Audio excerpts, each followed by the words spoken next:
وعامل كم هذا علينا مركب جوه الرئيسة سلا صوت القانتين هذا جيتنا كسر الكشان حفلة وين نقول اليوم نشأ بروح طبعا وعلى صوت البلدي أوركا دليلة هبلها خاتون ستيت أوف سوماليا ومقعد لينهضو سوروس هبلها أوركا دليلة سوروس أيها برنامج كان قرب البلد يوم سوق عبيد يجعل يا سوق صوت البلدي هل كان عاو واحد متركلا إلى كسو بردقان وعذرو إن ضاعلها في هذا التجيل كان واحد الله عاو هل كان يلتشوغا دار كبيرة ملاحظة السرسرة خاتون السيد في صوماليا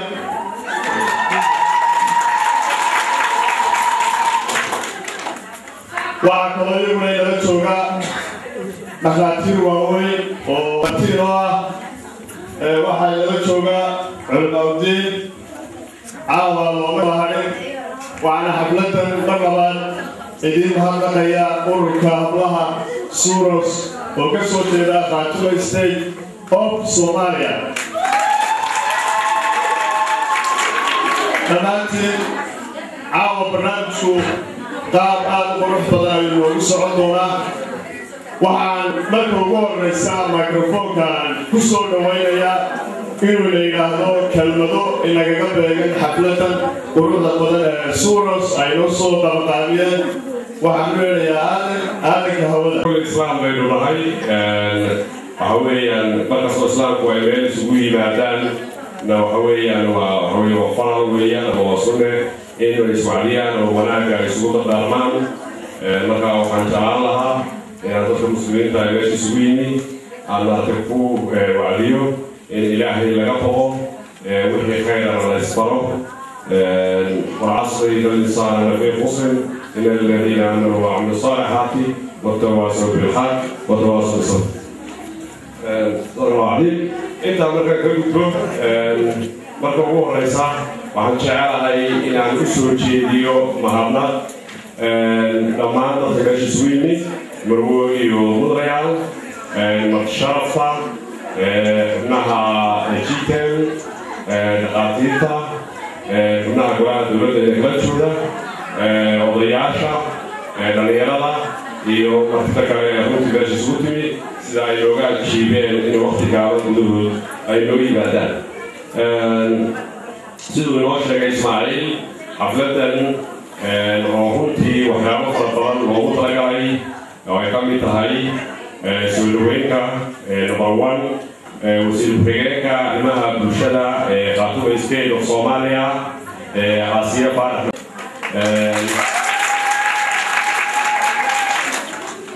يقولون هذه سلام عبد المدوي وستجي تكتسن ويرجعوا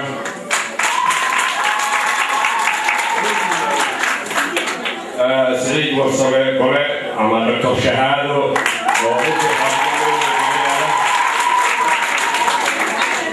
جيدوا حنورنا جيدوا حنورنا يا سورنا حفلتنا وينو فرنطهاي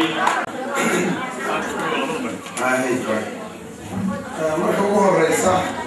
waxaan jaaliyada qaaliga ah ee reer UK u sheegaya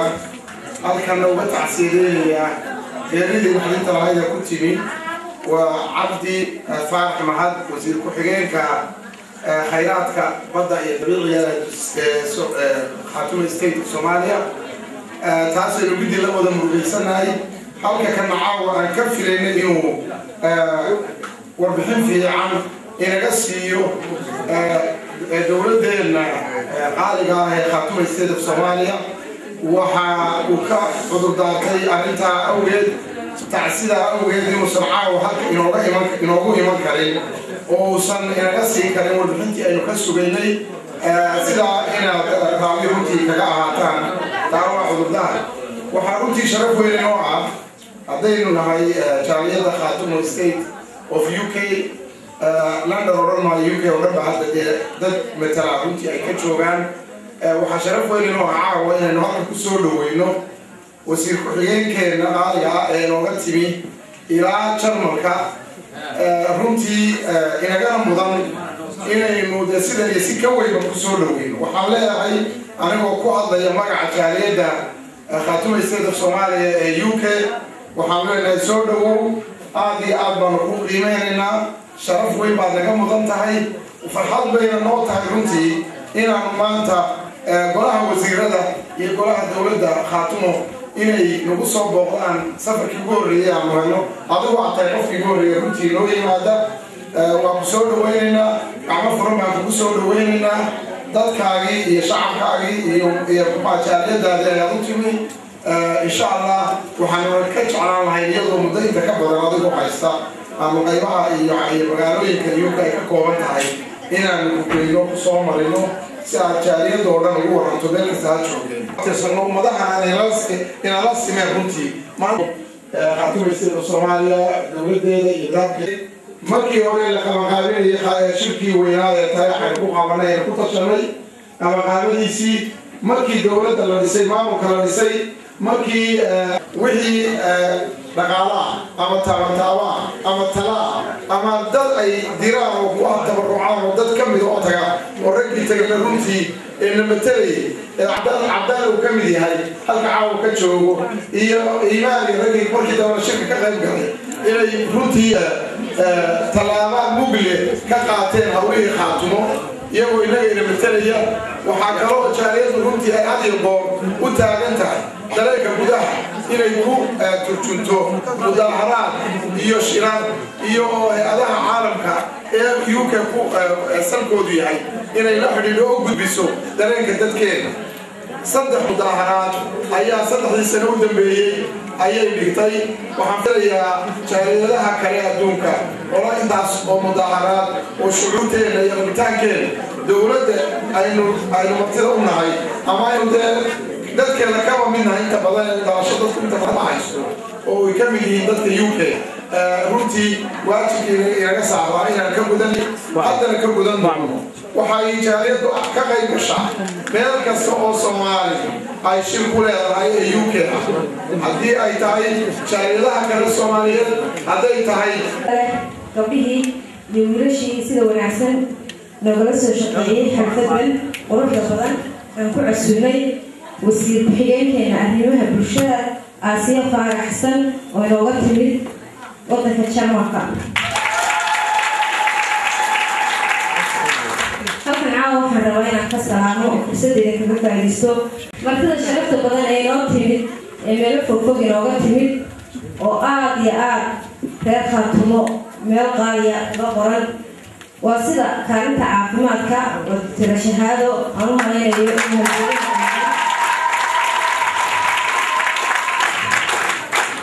baan sugaynay gabdhaha suras qaar baan tirashaado tolo goorma caawa la mid garan doona dad badan caawa wada sugayaan tirashaado waxaa leenahay marka hore welcome to London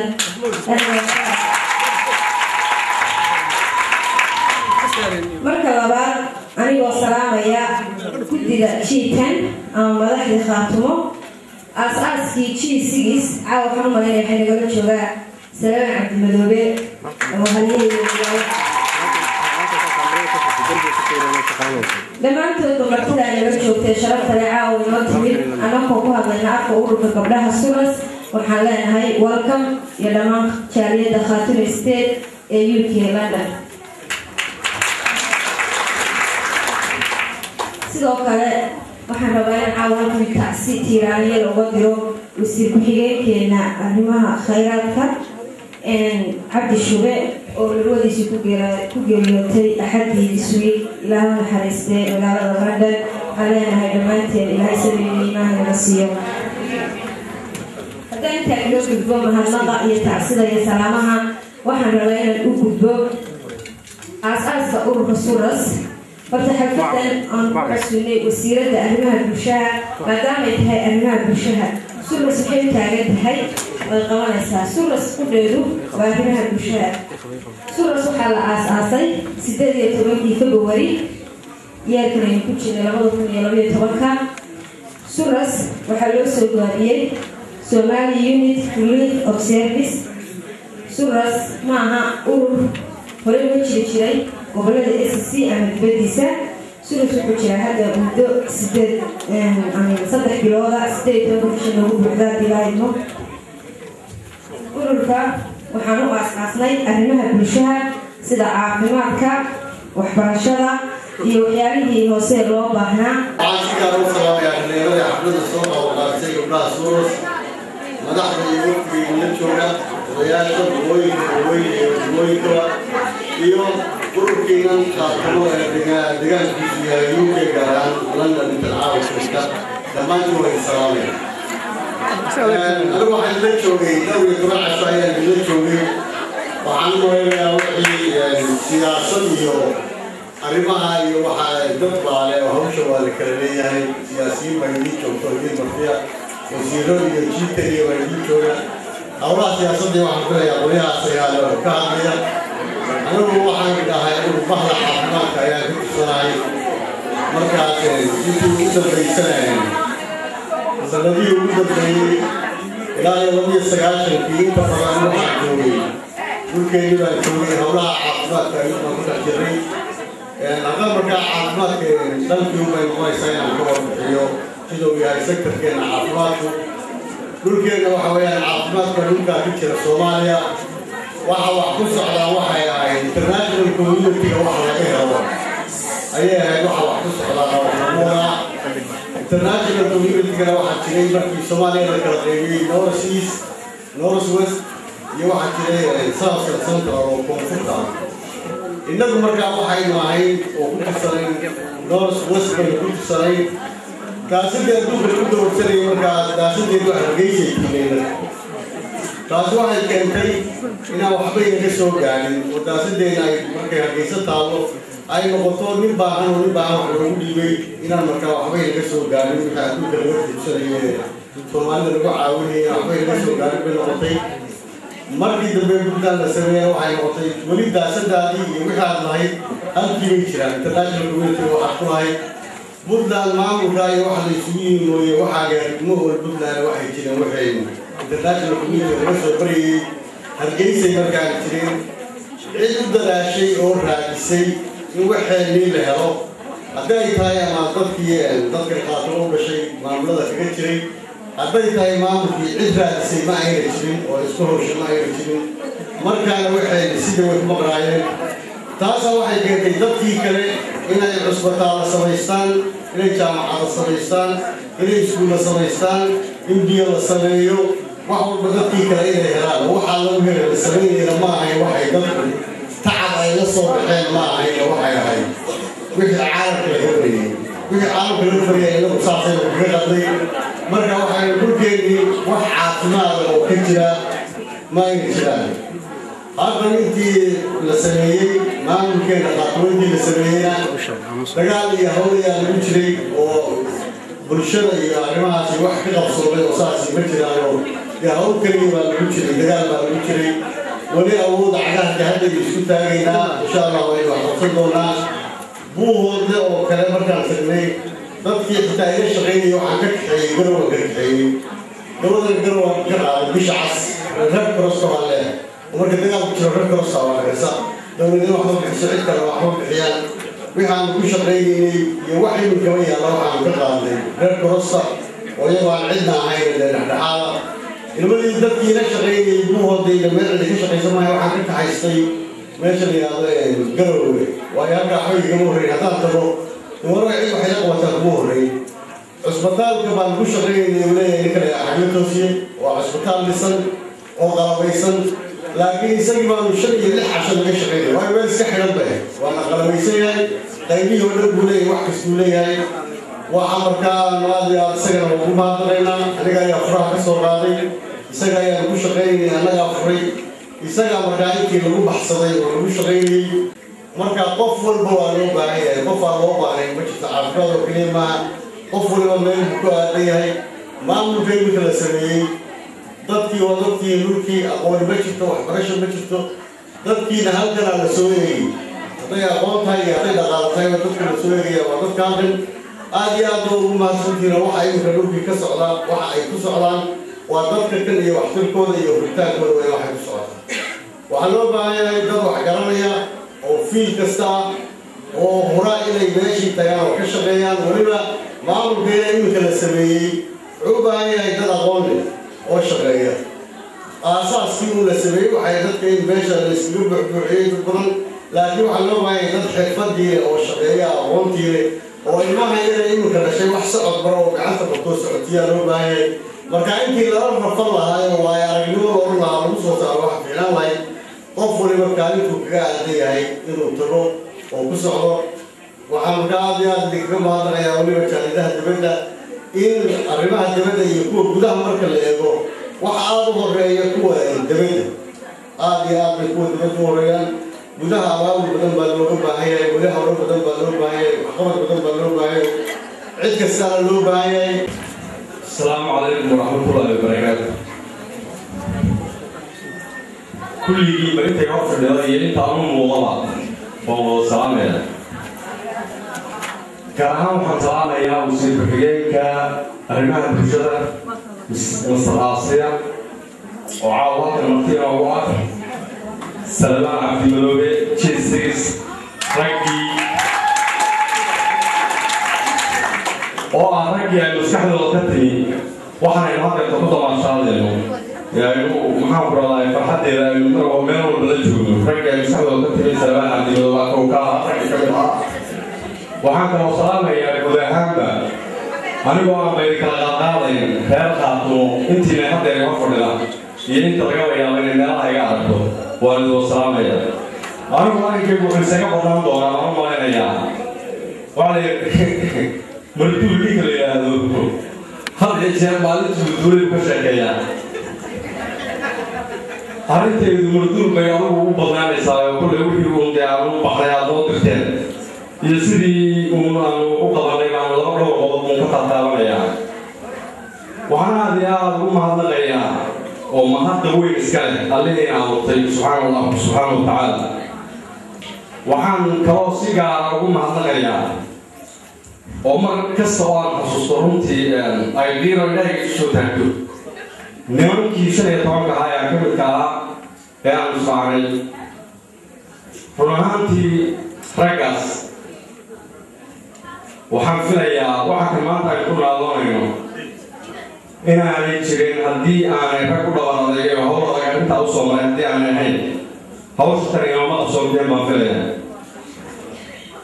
waxaan aad iyo aad ugu mahadnaqayaa raggaas meel kastoo ay joogaanba inta halka ka joogtay iyo inta meelaha kale joogtay iyo inta maamulkii hadda ka qayb gashay aad baan ugu mahadnaqayaa waana ay leeyihiin runtii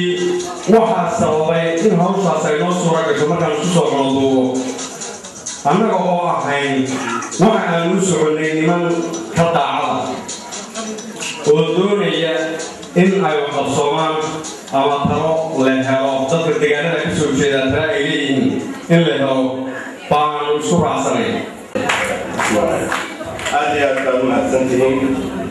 dhammaantiin marwo iyo mudanaba wasiirka ku-xigeenkeena aasiya iyo muxuu ahay xubinta muhiimka ah ee nooga timi muxuu ahay jiitan saleemaan cabdimidoobe odayaasha dhakhtar shahaad oo dalkiina ka warramay gabdhaha inoo soo abaabulay xafladatan kulligiin waan idin salaamayaa aad iyo aad baan idin salaamayaa waxaan u malaynayaa xaakimo warkeedu hadda ma aha war cusub marka la eego muddada ay jirtay runtii wax ilaahay loogu mahadiyo weeye inta yara jirtay wixii qabsoono anigu aasaasiyaashii maan ahayn laakiin waxaan ahaa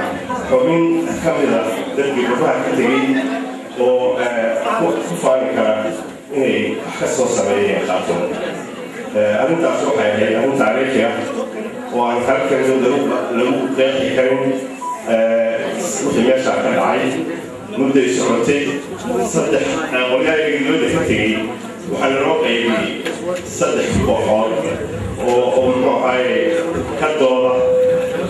arrintaa iyadoona lagu daray qolyihii gudaha ka xubnihii gudaha ahaa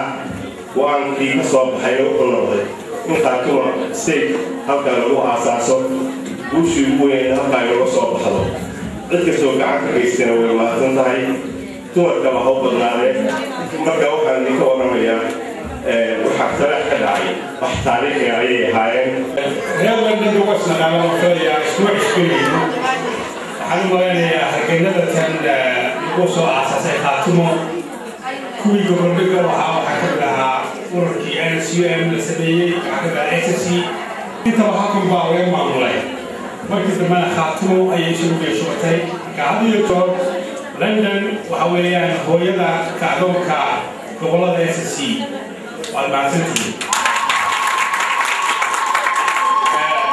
waxaan ma jeclay inaan dib ugu noqnoqdo waxyaabo badan oo laga soo hadlay taleex aad baa laga hadlay waxaan idiin sheegayaa haddaan nahay kooxda G6 oo laleeyahay maarata hawshatan guddigani waxay fekerka waxa aasaas u ahaa ninbaa wuxuu yidhi dab afuufidii waa ka ilbaxay oo waynaad jirtaa cabbaan marka uu diyaargaroobo oo ma soo dhawaado baa la afuufa haddaadse afuufka ku gelisay isagoon diyaar ahayn adiguunbaa ku hafanaya habaas marka xilli baa jiray dadku aanay diyaar ahayn oo aanay runtii diyaar ahayn kacdoonka kan markii hawsha kan la galay waxaanu dareennay shacabka SSC inuu diyaar u ahaa inuu hanto xorriyadiisa iyo taladiisa gacanta ku qabsado taas ayaa aasaas u ahay waxa aan diray guddida 15 nina ee tegay arladii 3 magaalo bay tageen iyo tuulooyin dadku dhigo waxaan ogaanay dadku inay kaba horeeyaan madaxdooda xagga garashada iyo miseerka siyaasadeed anu caawa waxaan isu taagay halkan aan ka hadlo dadka xoogaa aan idin siiyo update waxyaabaha hadda socda magaalada xamar waxaa ka socda shir ay Soomaalidu isugu timi oo lagaga wada hadlayo sidii dastuurkii Soomaaliya loo xukumi lahaa loo soo eegi lahaa oo loo asaas looga dhigi lahaa ayaa hadda ka socda shirkaas waxaynu ka qayb galay dad aynu ino ku qorannay oo odayaasheenii iyo simadeennii ah ayaa ka socda hore waxaa u dhici jirtay shirarka noocaasa marka la galo in cid kale inoo magacaabi jirtay cidda inoo fadhiisanaysa marka midhaha u horeeya khaatumo maanta leedahay waxa weeyaan in dad inaka socda oo simadeeniya oo ino ku xunanay ay inoo fadhiyaan madashii Soomaalida maanta dastuurka loogu sameeyay Khaatumo State waxaa loogu talagalay dadka shacabka ee gobolada soo iyo Sanaag ku nool inay mowqifkooda siyaasiga ee Soomaaliya ka yihiin ku muujiyaan inay ku helaan xuquuqda ay u leeyihiin khayraadka dalka inay qaybteeda ku helaan inay ku helaan caawimooyinka dibadda laga keenayo oo imanaya Soomaaliya qaybtooda inay ku helaan laakiin waxaa soo dhan waxa ka dheer oo inoo dheeraada waxa weeyaan in codkii ay ku lahayd Soomaaliya oo midnimadeeda ahaa in Soomaaliya midowdo inaynu inaku isku nahay aasaas waayo waxay dadka isku hayaan waqooyiga iyo koonfurta Soomaaliya ayayna nahay waajibka ugu weynna inaku ina saaran yahay mas-uuliyadda taariikhiga ahna waa tii aynu ka dhaxalay halgankii daraawiishta ee kumayaalka dadkeena ay ku dhinteen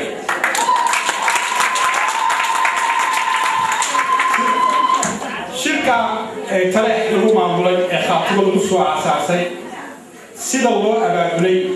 sida qof kasta geed kasta loogu tegay nin kasta geedkuu joogay loogu tegay sida talada dadka loo weydiiyey sida shirku u dhacay marka la eego waxa aynu indhaha u furay shacabkii Soomaaliyeed ee la afduubi jiray la jujuubi jiray waxaan rabin dusha looga saari jiray maanta qof kasta wuxuu doonayaa inuu inaka qaato formuladii aynu ku sameynay shirweynaha ka Khaatumo oo ay Khaatumo oo kale ka samaystaan dhulkooda baa dad badan maanta ay keenayaan waxaan nimanyahow soo kordhay iyo gabdhaba soo kordhay in dadkii baasoon yeeshay aad iyo aad loo maaragtay xilliga kan loo gurguraynayo sidaa daraaddeed khaatumo iyo dowladda kale Soomaalida iyo dadka Soomaalida waxaan ugu baaqayaa in Soomaalinimada iyo qaranimada Soomaalida dib loo soo celiyo oo la xoojiyo oo Soomaalida ay soo caloolfayoobato oo ay soo celiso sharafta iyo qiimaha haysta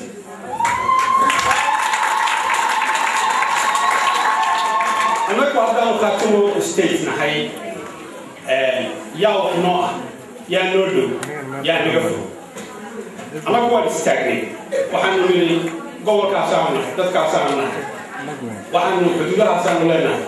ninkiina aqoonsadaba wax noo ah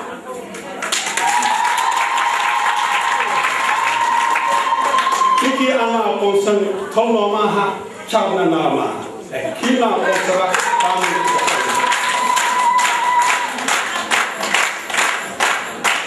sheegaya Soomaalidu markay maamaha markay sameynayso ay cadaalad darro ku muujiso dadku waxay looga jiray waxa haddii lagu kaco rabbina aqbalo waa bimooda xoogaa baan ka bedelayaa caawo anigoo qadarinaya hawsha dumarku ay qaybta ay ka qaateen waxaan leeyahay duulkii lagu kaco daayina aqbalo waa dadoobaa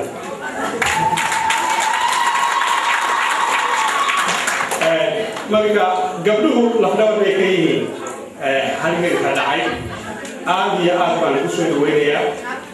caawa waxay nala joogtaa wasiir-ku-xigeenkii haweenka arrimaha bulshada waxay ka mid tahay hogaamiyeyaasha dalka waxaan arkaa gabdho fara badan hogaamiyeyaala oo bulshada hogaaminayay London oo halkaa iga muuqda waxaan rajaynayaa haddii in la fahmo haddaan dumarku ina hor socon oo ina barbar socon inaan waxba inoo hagaagin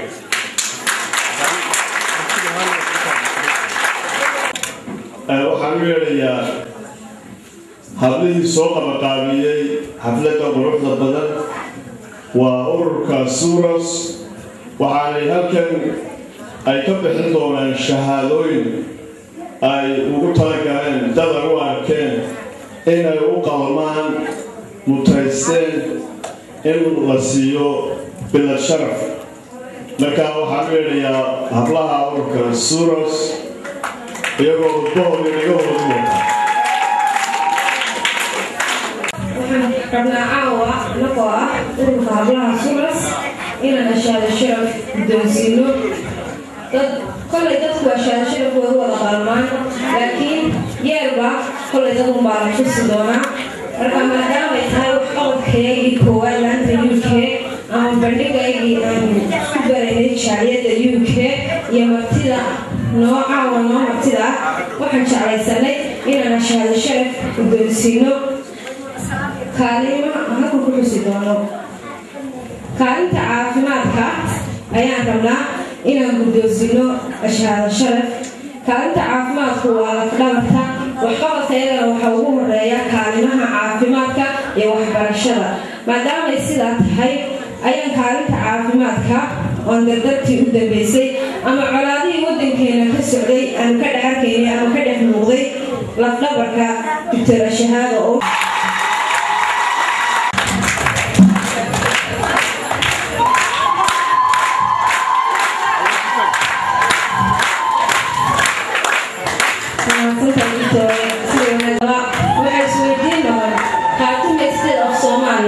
ومامور goboleed ay yeesheen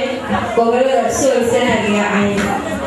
in badan ayay sugaynay guushan oo kale waxaan u maleynayaa maamul goboleed dadkii hore ee waaweynaadeen oo dowladihii hore ayay ka soo qayb qaateen laakiin anagoo kale kolley waan u bugnaa maamul goboleed in naloo dhibay oo tareex nalooga dhisayna 16 January aad baan ugu faraxsanahay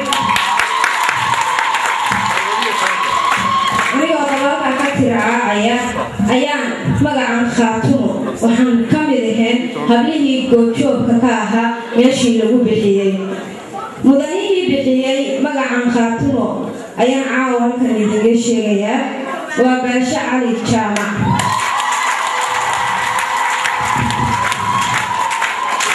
waxaan u maleynayaa Baasha Cali Jaamac cidna idiin sheegi mayso waa halyey reer khaatuma waa lafdhabarta khaatumo Baasha Cali Jaamac oo caawa halkan ka maqan ayaa waxaan jeclaystay maadaama madasha ka maqan yahay inuu u gudoomo ugaaskii reerka oo halkan fadhiya Guddi Ciise Nuur.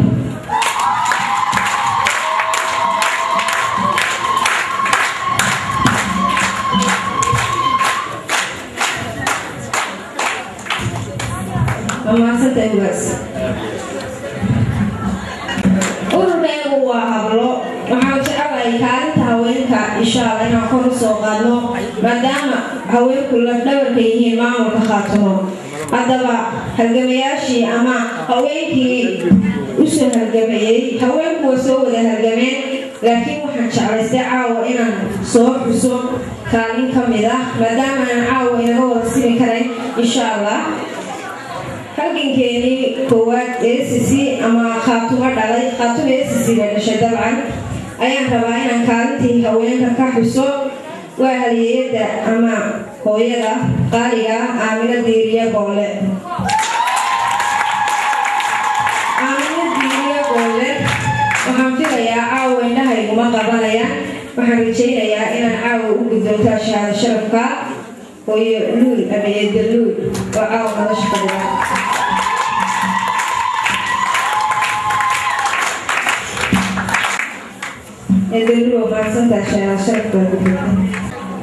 sidoo kale kaalintii haweenka maadaama rag ku soo dhisnay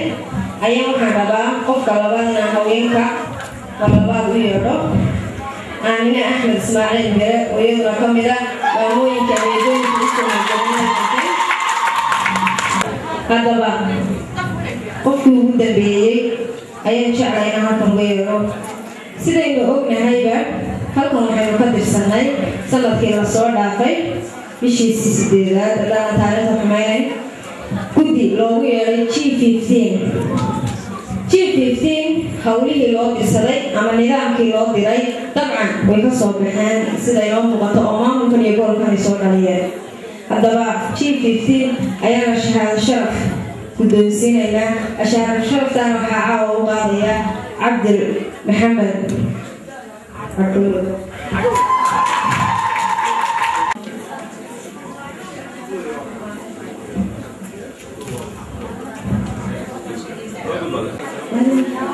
waxaan ku soo meerayaa shahaado sharafkana caawa ugu talagalay martideena qaaliga ama howlwadanayaasheena qaaliga sharafta mar walba inaga mudan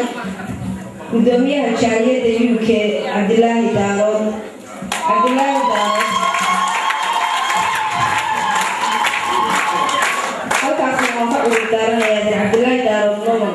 maqan yahay waxaan u malaynayaa inuu gudoomiye ku-xigeenka Maxamed Cabdiraxmaan caawa nolosha jooga.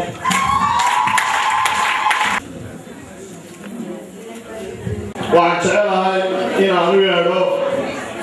wasiir ku-xigeenka wasaaradda arrimaha bulshada iyo qoyska Marwo Aasiya Faarax Xasan. ayaa marwooyinka iyo gudanayaasha sharafta badan ee caawa ka soo qayb galay xafladan golaha lagu qabtay aad baad u mahadsantihiin. waxaan kaloo mahad gaara u celinayaa anigoo ku hadlaya magaca Khaatumo State of Somalia dadkii keenay fikradda Khaatumo State oo ah nimankii G6 loo odhan jiray oo markay u adkaysan waayeen muddadii 20 sano ahaa waxaa dadkoodii iyo dhulkoodii iyo xoolahoodii haysta iyagaa mahad gaara leh markay meel isugu yimaadeen iyagoo kaashanaya maskaxdooda saliimka una danaynaya dadkooda iyo danahooda u gaarka.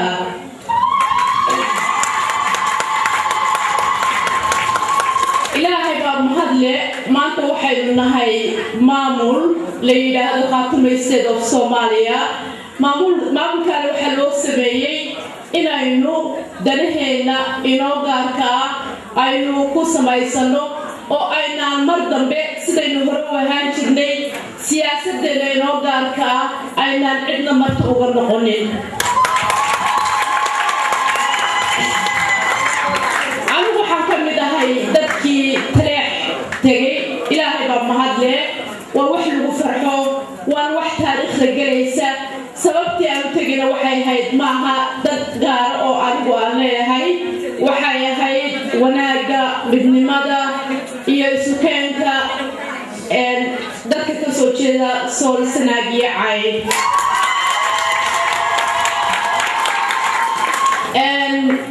waxa weeyaan dhulkeenii horta wax ilaahay wuxuuna siiyey dhul aad u wanaagsan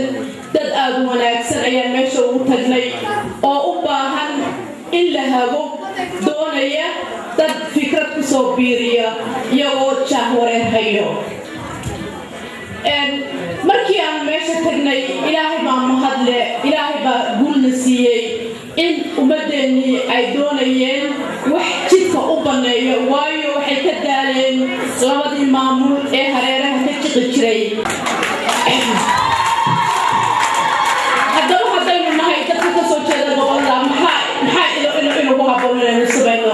waxaynu waan ogahay dhibaato badan bayna wada haysato culays bayna wada saaran waayo khaatimo waxa loo sameeyey maaha dadka yani madaxda lagu magacaabay idinkaa khaatimaa idinkaa madaxdiya idinkaa dadkii dhaqaajin lahaa maamulka laynoo sameeyey haddaba maxaa laynooga baahan yahay inaynu ku dadaalo sidaynu horumar dhallinyaradeenna aynu gaadhsiin lahayn hadday xag xirfad noqoto hadday noqoto xag waxbarasho kama soo qof kastoo innaga inaga mid a haddaynu maanta dhallinyarada agoomaha ah ee yani dadkii mujaahidiintii ay ka tageen ama dadka danyarta haddaynu isku talagaleyno inaynu waxbarno halkii ilmood sanadkii 300 baad iskuulkaga soo saari karta 300 lacag baaha marka maadaama hadda aniga laygu magacaabay arrimaha horumarka talaabada ugu horeysa aan qaadaya waxa weeyaan oo balaankayga haddaynu yahay dhakhtaro haweenka iyo caruurta inaan wadankii ka hirgeliyo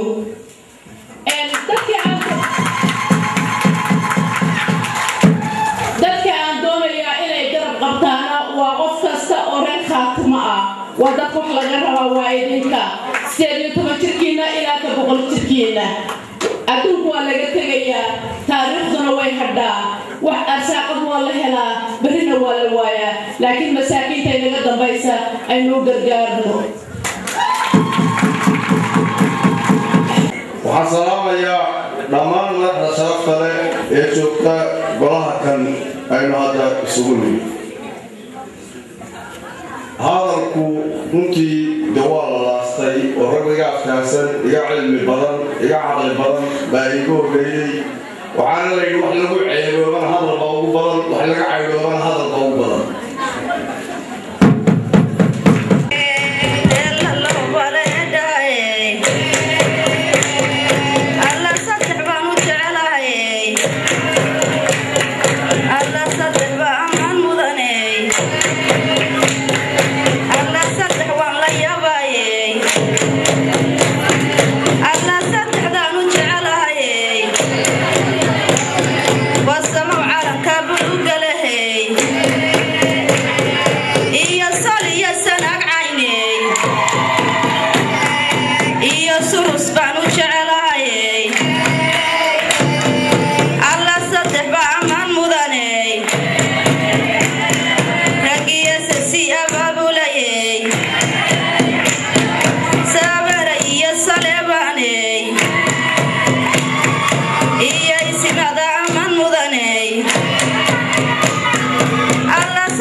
Hey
شرقي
I'm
قبل كفار تمارستي